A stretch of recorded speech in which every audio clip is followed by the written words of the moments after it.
Helly wakes up lying on a table in front of a speaker, from which an unknown voice persistently asks her name. The girl tries to come to her senses and understand what's happening, but the voice doesn't answer her questions, repeating the same thing and insisting that Helly must undergo a short survey.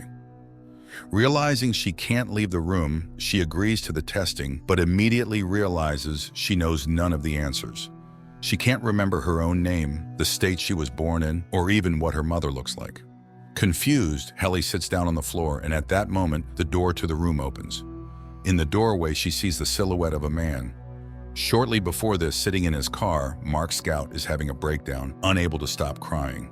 Finally, he composes himself, wipes his face and steps outside, then heads to work at the large Lumon company building as if nothing happened. In the locker room, Scout changes his shoes, watch, and pass, swapping his name tag for a blue square with the company's logo. At the entrance, a guard searches him with a device resembling a metal detector, after which the clerk enters an elevator where he experiences slight dizziness that completely alters his state of mind. Easily navigating the maze of long, pristine corridors, Mark reaches his office designed for 4 clerks, labeled as the Macro Data Refinement Department. Each employee, sitting at their personal computer, selects random numbers from a multitude displayed on the screen. After a few minutes of work, Scout realizes that only 2 of his colleagues are present today. Petey, his partner and best friend, unexpectedly didn't come to work without notifying anyone. Milchick, the deputy director with a smile, enters the office and invites Mark to come with him. The men arrive at the office of Harmony Coble, the department head, who talks to the employee as if all her words are memorized in advance. She places a speaker in front of her, through which the board of directors participates in the meeting, but Mark hears nothing but strange hissing. Coble informs the clerk that Petey no longer works at the company, which greatly surprises and upsets Mark. No explanation for the news follows, but Mark is appointed the new team lead, replacing his good friend. Immediately after the appointment, Milchick leads Mark to a room with a microphone and monitors, where he will greet a new company employee for the first time. Thus, Mark becomes the voice and silhouette that Helly first encountered. When Scout enters the room with the frightened girl, he calmly starts explaining to her that she is now a Luman employee. Ignoring Helly's questions and objections, Mark begins to read her important information about the importance of separating work and personal life until the girl finally loses it, throwing the speaker at the head of the boring man. But Helly fails to leave again and obediently sits down to listen to Mark, who seems to be about to clarify the situation. Unable to bear it any longer, Mark, breaking all instructions, hints to Helly that she needs to ask to leave 3 times, and after that, he finally leads her out of the room, also guiding her through the numerous white corridors. Eventually, the pair arrive at an exit, which states that separated passage is prohibited, and Mark tells the girl she can leave the building. However, when Helly steps out the door, she finds herself in the same place she just left. Mark takes Helly to Harmony's office, who welcomes the new employee and gives her a disc, which should finally clarify everything. On it, the girl sees herself addressing herself, saying that she voluntarily participates in a program to separate consciousness into work and personal, where in each reality she will not remember another one. At 5 p.m., the workday in the offices ends, and the employees leave the building. Coming out of the elevator, none of them remembers where and how they worked, their colleagues, or anything from the day. When Mark almost hits Helly with his car, he doesn't recognize her, just as she doesn't recognize him. On the windshield of the car, the man finds an envelope from the company stating he accidentally fell at work, and as an apology, the company gifts him a certificate to a nice restaurant. Naturally, he also doesn't remember that the bruise on his forehead appeared after interacting with Helly. Returning home, Mark confronts his strange neighbor, Mrs. Selvig, after which he plans to spend the evening as usual in front of the TV. But his pregnant sister Devon arrives and drags him to a dinner party with friends to shake up her relative who, in this reality, cannot get over his wife's death, which led him to agree to the severance procedure to sometimes forget his pain. The company gathers at the table of the strange hosts, who announce a dinner without food, serving only a glass of water. Rickon, Devon's husband, raises the topic of Mark being separated, which causes debates at the table. Devon convinces her brother to stay overnight, and the young people talk late into the night, reminiscing about their childhood and parents. Waking up at night to drink water, Mark Scout sees a strange man in the yard, hiding behind a tree and watching him. The next day, Mark decides to use the certificate and goes to the restaurant, where this same man joins him at the table and demands he hang up the phone during a conversation with his neighbor. The man turns out to be Mark's best friend, his partner Petey, whom he doesn't remember in this reality. He hands his colleague an envelope with an address where he can be found and short explanations that he managed to remember everything despite the severance operation. Mrs. Selvig waits for her neighbor and apologizes to him for the constant conflicts over the trash bins. The woman caringly asks the man to sleep more and take care of himself. Looking at her, Mark doesn't recognize his boss Harmony Coble, and it's hard to tell if the boss knows they are also neighbors or if she also lives in two personalities. Helly continues her training at Luman, but the girl still can't grasp what happened, despite Milchick explaining the severance operation to her in detail several times. A new workday begins. Mark tidies up the office, drinks coffee, and while wiping his desk, he focuses on a group photo featuring himself and his colleagues, including Petey. He gathers identical pictures from all 4 desks and hides them in a closet to avoid being upset over his missing friend. When all the employees gather in the office, Mark explains to Helly what their job entails. She doesn't quite understand the purpose of searching for numbers, but she sits down and stares at the monitor along with the others. During the workday, the girl learns that her other version, the one living outside Luman, is called an extra, but there's no way to communicate with her as the guard at the entrance checks for any text codes. Milchick gathers the team for a regular game where each participant talks about everything they remember and know, as well as their feelings and emotions. At the meeting, Mark shares his concerns about Petey, saying he doesn't know if his friend is even alive. Milchick abruptly stops such conversations, reminding everyone that there are no deceased at Luman as the company takes care of its employees. The team's fun ends with a new group photo, but Helly suddenly announces that she doesn't want to work there and plans to leave. Eventually, the girl realizes that this version of her can't leave the Luman building at all. Moreover, the rebel ends up in the hands of Mr. Reiner, the head of security, but Mark manages to save his friend, preventing the boss from taking her to the break room. Returning home, Mark plans to read the postcard left by Petey, but a knock at the door distracts him. Mrs. Selvig decides to visit her neighbor and offer him homemade cookies as an apology. After seeing off the guest, the man falls asleep and only remembers the letter the next morning. Calling in sick to work, he decides to skip a day and drives to the address mentioned in the postcard, finding an abandoned area of the city where he discovers his friend in an old greenhouse. One of Mark's colleagues, elderly Irving, falls asleep at his desk and gets a reprimand from the management before being sent to the staff psychologist. There, while waiting for his appointment, he meets Bert, a similarly aged employee from another department. Meeting Petey, Mark learns about the restroom where employees monotonously apologize for their work misdemeanors. Petey, who managed to cancel the severance, reveals that something terrible is happening at the company, which is why he is now being hunted. Mark takes his friend home and houses him in his basement.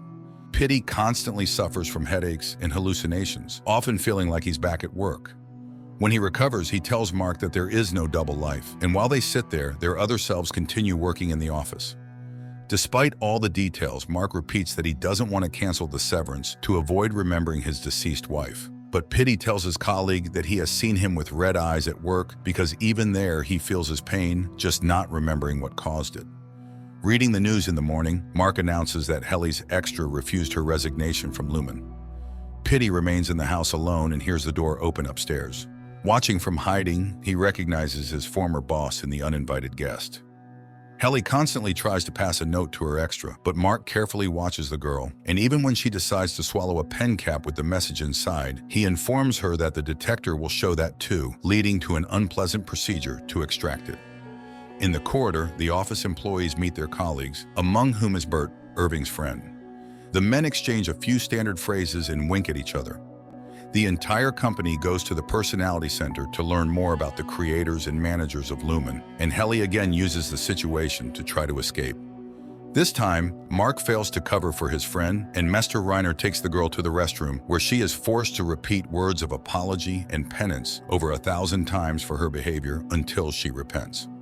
Mark sees that the photos from the group photo session have arrived and decides to replace the old ones. Removing the pictures from their frames, he discovers a floor plan drawn by Petey on one of them. At the same time, Petey makes it to a night store and collapses there, unconscious. The ambulance is unable to help the man in time. All of this happens in front of Mark, and he quickly rushes home, where he removes all traces of his guest's stay in the basement. Having turned off the lights, he hears his colleague's mobile phone vibrating. Bert visits to give Irving the bags they sew in their department ahead of the others, and also invites his friend to visit their office, to which Irving happily agrees. Helly returns to the office completely depressed after spending a whole day in the test. Mark tries to reason with his friend and make sure she doesn't provoke conflicts anymore. But finding the photo with the floor plan drawn by Petey in Mark's desk, Helly accuses her colleague of hypocrisy as he convinces her to accept their situation, yet keeps such things himself. Bert shows Irving paintings in his department and at one point touches his friend's hand, after which Irving embarrassedly runs back to his workstation. Devon's husband leaves a gift on Mark's doorstep, his own book about the meaning of life without severance. However, when Harmony broke into her neighbor's house, she took the book and brought it to work. Returning to the office, Irving noticed the bright cover, but besides the book itself, he was surprised by something else. The first page had a dedication stating the book was intended for Mark Scout. Irving brought his colleague to explain what this all meant, but naturally Mark could not remember his relative or anything from his external life. Not wanting to give up, Helly found a paper cutter in the office and, threatening to harm herself, demanded permission to record a message for her extra. Receiving a response, she realized that it was not so much about the company as about herself. The response from Helly in the outside world was such that she should obediently continue her work at Luman. Petey's hidden phone in the basement keeps vibrating, but seeing an unknown number on the screen, Mark hesitates to answer the call. Mark goes to the funeral home to say goodbye to his friend and is surprised to see his neighbor, Mrs. Selvig, there, who also did not expect to meet him. Both lie to each other about the reason for their visit, but the woman keeps an eye on her neighbor. At the ceremony, Mark meets the deceased friend's ex-wife and daughter, and they immediately guess where the man knew their family head from. Waiting for everyone to be occupied with saying goodbye, Harmony sneaks up to the body and extracts the severance chip from his head. Arriving home, Mark changes his mind about going in and drives to the place where his wife once died. Harmony brings the chip to work and entrusts Milchick to check it in the laboratory to find out how the man managed to cancel the severance. Also, the woman calls Casey, asking the staff psychologist to conduct a session with Mark, as she fears he will also be tempted to cancel the severance. Locked in the bathroom, Mark reads the stolen book about the meaning of life. When it's time for the session, the man obediently comes at the appointed time. The psychologist lights a candle that Harmony stole from a box with personal belongings of Mark's deceased wife. The boss herself watches the conversation through a monitor. Helly, after saying goodbye to her colleagues, goes home.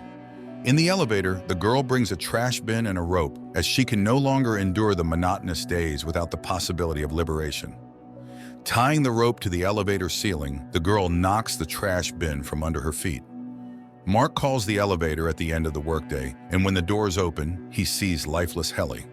Trying to save his colleague, he calls for help, and Mr. Reiner appears immediately, ordering Mark to quickly get into the elevator to avoid additional witnesses. Coming to work the next day, the first thing Mark remembers is the incident with Helly. Stepping onto the floor, he is immediately taken in by Harmony and Milchick, who reprimand the department head for not keeping an eye on his employee. Harmony gives Petey's chip to Reiner and instructs him to find out who and how managed to hack it and restore the consciousness of the separated. The man asks if the head informed the board of directors about what happened to Helly, but Harmony avoids answering. Locked in the bathroom, Mark continues reading the stolen book, which increasingly inspires him. After work, the guy takes his things from the locker and sees many voice messages from Rickon, informing that Devon will soon give birth and everyone expects the brother to be with her. Mark heads straight to the maternity cottage settlement to support his relative. In a conversation with Rickon, he learns about the book he left on his porch as a surprise, but it never reached its owner. Devon steps out of the cottage to find coffee and meets another pregnant woman. The future mothers talk and discuss their unborn children, but Devon has to return as her contractions intensify. Comforting his sister, Mark shares his suspicions about Luman and his intention to find out what the company is up to. Psychologist Miss Casey comes to the office tasked with monitoring Helly and reporting any signs of melancholy and sadness to the management. Despite the specialist's surveillance, Mark manages to take his colleague to another wing to talk without eavesdroppers. Wandering the corridors, the pair find a department where goats are raised, which greatly surprises them. This further confirms that none of the separated employees even suspect what the company is working on. Irving meets with Bert in the conference room, but their conversation is immediately interrupted by Dylan, who forbids his co-worker from interacting with an employee from another department. Miss Casey finds the runaways and brings them back to the office, watched by Harmony through a monitor. Mark explains their escape as a health walk he took his colleague on. At home, the head receives a call from Reiner, informing her that they have tracked the source of the hack on Petey's chip.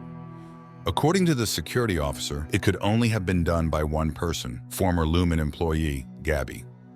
Mark takes out his friend's phone from the box and sees that the unknown number is still calling. After giving birth, Devon goes for a walk in the park with her baby and sees the same woman she met in the maternity cottage. Waving at her and not receiving a response, the young mother decides to approach, but it becomes clear that her friend does not remember her at all. Furthermore, the baby she holds is named differently than she introduced him in their conversation, and when asked why the name was changed, the woman cannot answer, as if she doesn't understand the topic at all. The 4 employees of the Macro Data Refinement Department gather in the cafeteria, and Mark and Helly suggest to their colleagues that they explore the building and meet other departments. However, the timid and law-abiding Irving and Dylan do not approve of such behavior.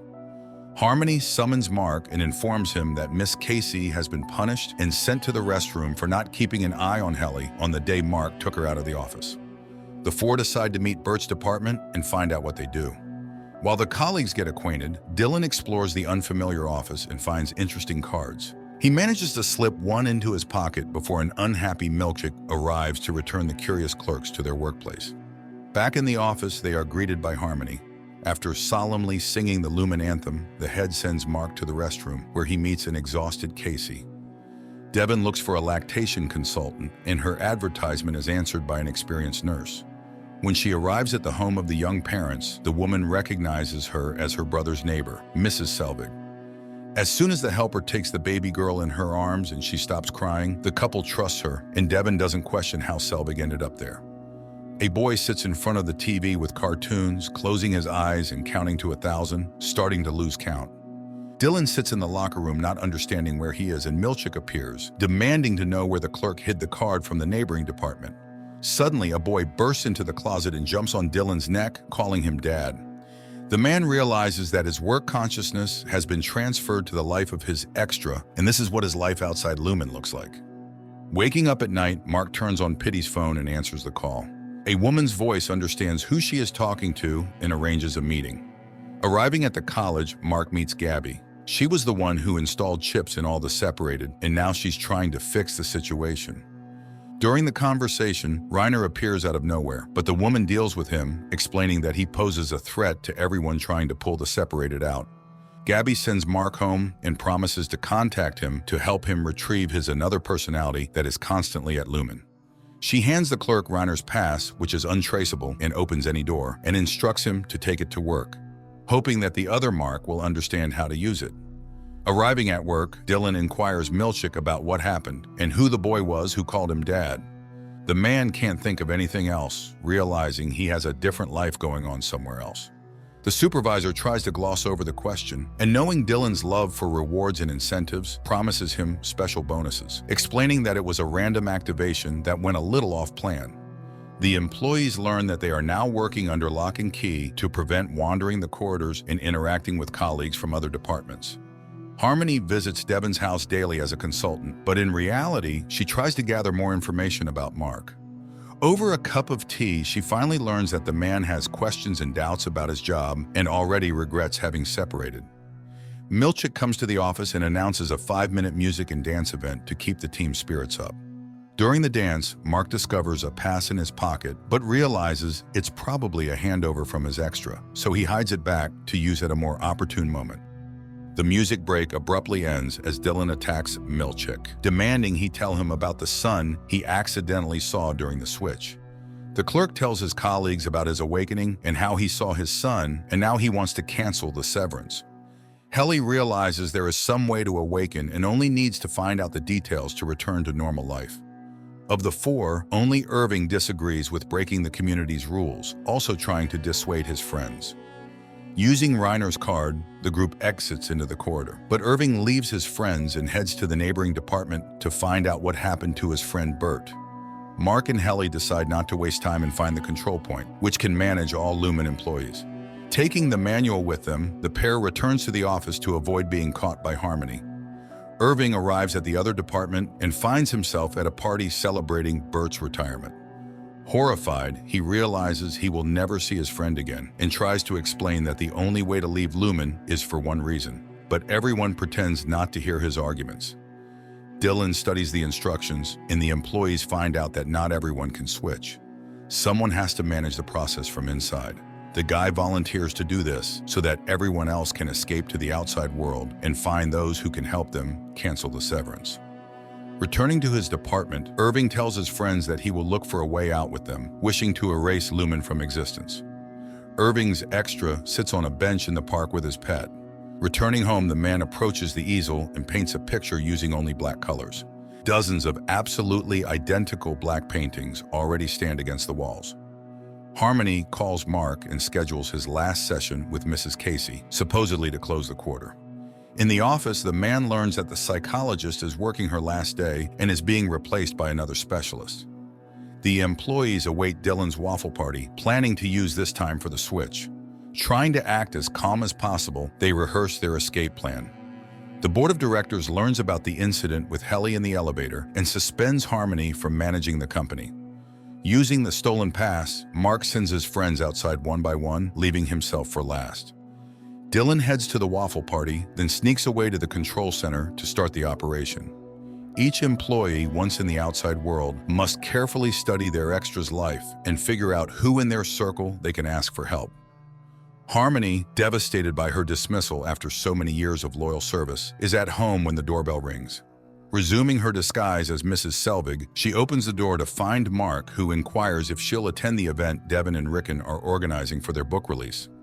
Initially citing poor health, Mrs. Selvig eventually agrees to attend, saying she'll arrive a bit later. When she arrives at the party, she tries to stick close to Mark to learn why he wants to leave Luman. Dylan breaks into the control room and locks himself in, preparing to launch his friends. Reaching the controls, he pulls the levers and the process begins. Finding himself in Devin's house, Mark's extra doesn't recognize anyone. The same happens with Irving and Helly. Irving finds himself at an easel with a black canvas, while Helly is at a reception among influential people. After learning from the guest that Devin is his sister, Mark tries to speak with her alone for help, but he can't manage it due to the crowd and commotion in the house. Exploring his apartment, Irving realizes he's alone except for his dog. He finds military awards and a locked chest containing items and photos of his son who died in the war. Helly's situation is the most complex. While examining the hall, she realizes she's not just a participant in the Severance program, but a direct descendant of Lumon's founders, the daughter of the current company owner. Her extra is supposed to give a speech today about the benefits of having two entities and not wasting personal life on work.